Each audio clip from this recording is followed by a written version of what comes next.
Halo, assalamualaikum warahmatullahi wabarakatuh. Perkenalkan, saya Ahmad Fedrik dengan NIM L1A1194147 dari ruang R001. Di sini saya akan mencoba untuk menjelaskan pemeliharaan pada tanaman. Pemeliharaan tanaman hutan merupakan salah satu kegiatan yang bertujuan untuk menjamin keberhasilan tanaman. Keberhasilan ini diperlihatkan oleh kondisi tegakan yang mempunyai kualitas baik sesuai dengan tujuan penanamannya. Ada 3 syarat dalam pemeliharaan hutan, yaitu menguasai teknis, kemudian tindakan pemeliharaan tidak boleh merusak lingkungan, dan biaya yang dikeluarkan untuk kegiatan pemeliharaan harus dapat dikembalikan dari hasil yang dipelihara. Pemeliharaan sangat diperlukan karena terdapat 2 masalah utama setelah kegiatan penanaman di lapangan, yaitu kematian bibit dan pertumbuhan lambat dan abnormal. Yang pertama, kematian bibit. Tidak semua bibit yang ditanam di lapangan dapat hidup. Beberapa minggu sampai beberapa bulan setelah tanam, dilakukan perhitungan jumlah bibit yang mati biasanya dilakukan pada saat awal penyiangan. Faktor-faktor yang mempengaruhi kematian bibit di lapangan, yaitu keterampilan menanam, terutama kedalaman penanaman, dan kegemburan tanam di sekitar akar. Kemudian kondisi cuaca yang berubah saat setelah penanaman. Kemudian kondisi anakan, akar yang rusak atau bibit tersebut stres karena transportasi. Kemudian kondisi tanah yang kurang baik, tergenang atau terorosasi permukaannya. Kemudian pada pertumbuhan lambat dan tidak normal, dapat terjadi kapan saja, tetapi yang paling umum terjadi sebelum tajuknya saling menutup. Cirinya, pohon tersebut hanya hidup dengan daun kecil, tidak sehat dan tumbuh hanya beberapa sentimeter per tahun. Ada beberapa sebab pertumbuhan pohon tidak normal, yaitu salah memilih jenis, kekurangannya hara akut secara langsung, kondisi fisik tanah yang jelek karena kompak atau erosi. Tidak hanya mikroorganisme simbiotik yang berguna seperti mikrorhiza dan rhizobium.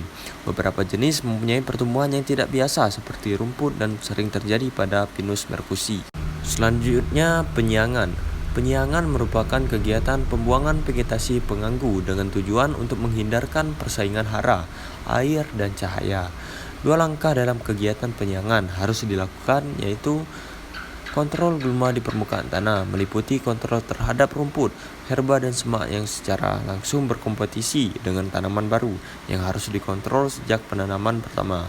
Kemudian pembersihan dan kegiatan pembebasan meliputi kegiatan pembuangan tanaman pengganggu, pembuangan pohon yang tidak diinginkan dan liana.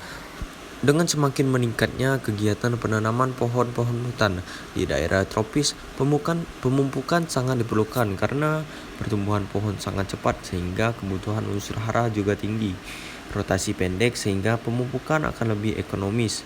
Kemudian meningkatnya proyek rehabilitasi dan penghutanan kembali. Selanjutnya, pada beberapa tapak penempatan sedikit nutrisi dapat memperlihatkan perbaikan pertumbuhan yang luar biasa. Pemupukan dilakukan apabila terjadi kekurangan hara.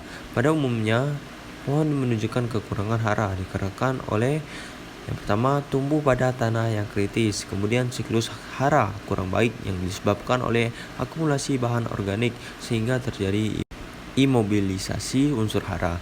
Kemudian adanya pencucian oleh air hujan, terutama pohon yang tumbuh di daerah dengan curah hujan tinggi. Waktu pemberian pupuk sebaiknya memperhatikan tahap perkembangan pohon sebagai berikut: beberapa saat setelah penanaman atau dalam 3 bulan pertama. Kemudian setelah penanaman sampai penutupan kanopi dan menunjukkan tanda-tanda defisiensi. Kemudian saat awal penjarangan, kemudian 3 atau 10 tahun sebelum rotasi terbang. Pada pemangkasan cabang merupakan kegiatan pemotongan cabang-cabang yang masih hidup dengan tujuan untuk meningkatkan kualitas produk kayu di akhir daur. Pemangkasan rendah merupakan kegiatan pembuangan cabang pada ketinggian 2 meter ke atas atau pada saat kanopi sudah tertutup. Ini disebut sebagai pemangkasan bawah dan dilakukan untuk hal-hal berikut. Yang pertama, mempermudahkan jalan masuk untuk pemeriksaan tanaman, kemudian mengurangi bahaya api. Selanjutnya pada penjarangan. Penjarangan merupakan kegiatan operasional pengurangan jumlah pohon dalam suatu tegakan.